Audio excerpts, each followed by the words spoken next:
Hi అండి, అందరికీ నమస్తే. Welcome back to our channel Tishita talks.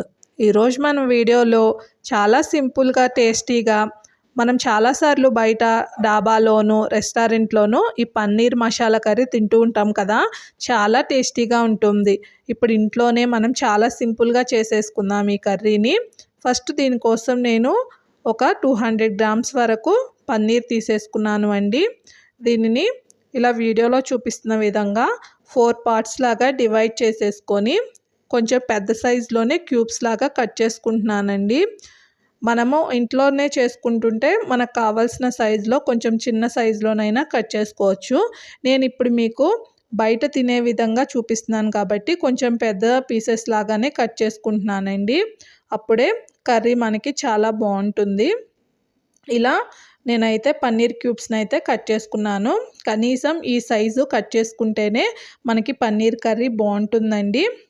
ఇవేమైనా ఇలా ఒకదానికొకటి అంటుకొని ఉంటే ఇలా నేను సపరేట్ చేసి పెట్టేసుకున్నాను. ఇప్పుడు ఒక మిక్సింగ్ బౌల్ అయితే తీసేసుకున్నానండి. ఈ మిక్సింగ్ బౌల్లో 1 స్పూన్ వరకు కారము, కొంచెం సాల్టు, 1/2 టేబుల్ స్పూన్ వరకు ధనియా powder, 1/2 tablespoon garam masala వేసుకొని వీటిని ఇలా మిక్స్ చేసేసుకుంటున్నానండి. దీనిలో మనం కట్ చేసుకున్న పన్నీర్ క్యూబ్స్ వేసేసుకొని చక్కగా ఇవన్నీ పట్టేలాగా మిక్స్ చేసేసుకుంటున్నాను.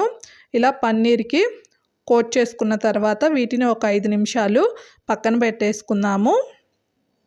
ఇప్పుడు ఒక ప్యాన్ తీసేసుకొని ఒక 2 టేబుల్ స్పూన్ల వరకు ఆయిల్ వేసుకొని ఈ పన్నీర్ క్యూబ్స్ వేసేసి జస్ట్ 2 మినిట్స్ వీటిని ఫ్రై చేసుకుందామండి. పన్నీర్ వేగితే టేస్ట్ చాలా బాగుంటుంది. వీటిని ఇప్పుడు వేరొక గిన్నెలోకి తీసేసుకుంటున్నాను.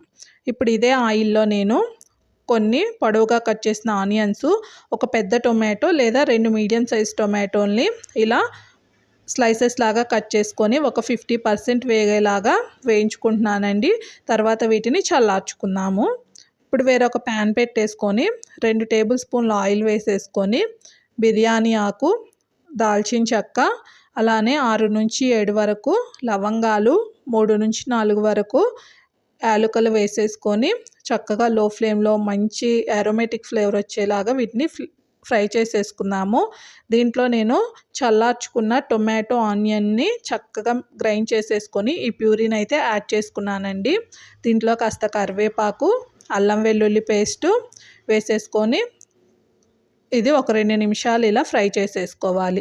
దీంట్లో 3 నుంచి 4 టేబుల్ స్పూన్ల వరకు ఫ్రెష్గా ఉన్న పెరుగు వేసేసుకొని ఇలా మొత్తాన్ని కలిపేసుకుందామండి. పెరుగు వేయడం వల్ల చక్కటి గ్రేవీ టేస్ట్ కూడాను బాగుంటుంది. అలానే పెద్ద సైజులో ఆనియన్స్ని కొన్ని వేసుకొని 4 నుంచి 5 వరకు పచ్చిమిర్చి చీలికలు వేసి ఇలా ఆయిల్ సపరేట్ అవుతున్నప్పుడు టేస్ట్కి తగ్గట్టుగా కారము, 1/2 టేబుల్ స్పూన్ వేయించిన జీలకర్ర పొడి, ధనియా పొడి, అలానే మిరియాల పొడి, సాల్టు, పసుపు, గరం మసాలా వేసేసుకొని ఈ మసాలాలన్నీ ఈ గ్రేవీలో కలిసేలాగా ఇలా కలిపేసుకుంటున్నానండి. చక్కటి ఫ్లేవర్ వస్తూ ఉంటుంది ఇవి వేగేటప్పుడు.